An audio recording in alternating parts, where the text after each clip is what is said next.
29 जो winning corporators हैं उन्हें जो है ताज होटल में जेल बंद करके रखा गया है।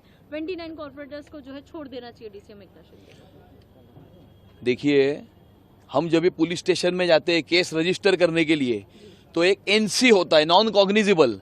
महाराष्ट्र की राजनीति के नॉन कॉग्निजिबल एजेंट या नॉन कॉग्निजिबल आइटम ये संजय राउत है और इसके तरफ कोई ज़्यादा ध्यान देने की आवश्यकता नहीं है।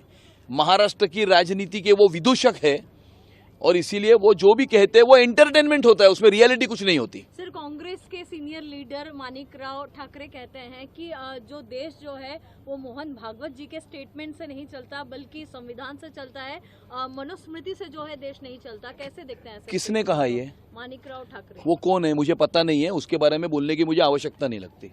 सर, पीएम मोदी ने भी जो है पश्चिम बंगाल को लेकर ये स्टेटमेंट दिया है कि पश्चिम बंगाल में जो है वो सुरक्षा और देश की सुरक्षा जो है वहाँ की टीएमसी गवर्नमेंट जो है वो खतरे में डाल रही है घुसपैठियों को पनाह देकर। नहीं, बिल्कुल प्रधानमंत्री नरेंद्र मोदी जी ने जिस बात को रखा है वो फैक्चुअल है।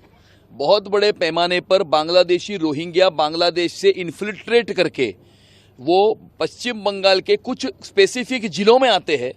वहाँ पर आने के बाद वहाँ पर डॉक्यूमेंटेशन तैयार करते हैं। उन्हें डॉक्यूमेंटेशन तैयार करने के लिए वहाँ की सरकार, वहाँ के टीएमसी के सभी लोक प्रतिनिधि पूरी तरह से उनकी तरफ सहानुभूति रखकर वो उन्हें डॉक्यूमेंटेशन तैयार करके वहाँ पर उनके Aadhaar card, PAN card, voter card बना कर देते हैं। फिर उसमें से कुछ लोग वो वोटर कार्ड, आधार कार्ड, पैन कार्ड लेकर मुंबई में आते हैं। उन डॉक्यूमेंटेशन के आधार के ऊपर वो यहाँ पर अपना डॉक्यूमेंटेशन बनाते हैं।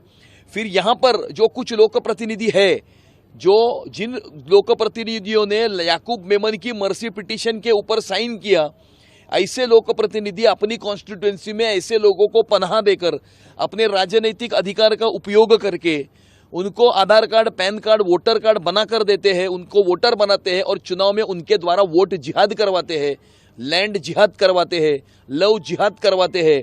इस प्रकार की ये मोडस ऑपरेंडी है। इसको हमने बार बार इस मुंबई शहर के जनता के सामने रखा है। मुंबई की शहर की जनता ने इसको समझा है, उसमें सावधानी बरती है और इसीलिए इतनी बड़ी संख्या में महायुति के उम्मीदवारों को चुन के दिया है। आने वाले समय में बांग्लादेशी और रोहिंग्या घुसपैठियों को यहाँ से बाहर निकालने के लिए हम एआई और डिजिटलाइज सिस्टम का उपयोग करेंगे। पिछले 1 वर्ष में देवाभाऊ की सरकार ने 1000 से ज़्यादा बांग्लादेशियों को यहाँ से डिपोर्ट किया है। आने वाले समय में एक एक को चुन चुन के निकालेंगे और यहाँ से डिपोर्ट करेंगे। सर, शिंदे फैक्शन की ओर से जो है महापौर बनाने के लिए मांग की जा रही है भाजपा से। क्या कौन सी पार्टी से भाजपा जो है महापौर? मुंबई का महापौर ये महायुति के चुने हुए 118 नगर सेवक नगर सेविका जो है उसमें से महापौर बनेगा। कौन सा नगर सेवक या नगर सेविका महापौर बनेगा इसका निर्णय महाराष्ट्र के मुख्यमंत्री देवेंद्र फडणवीस जी और एकनाथ शिंदे जी जो उप मुख्यमंत्री हैं आपस में चर्चा करके महायुति का महापौर महानगर पालिका में विराजमान करेंगे। Thank you sir, thank you so much.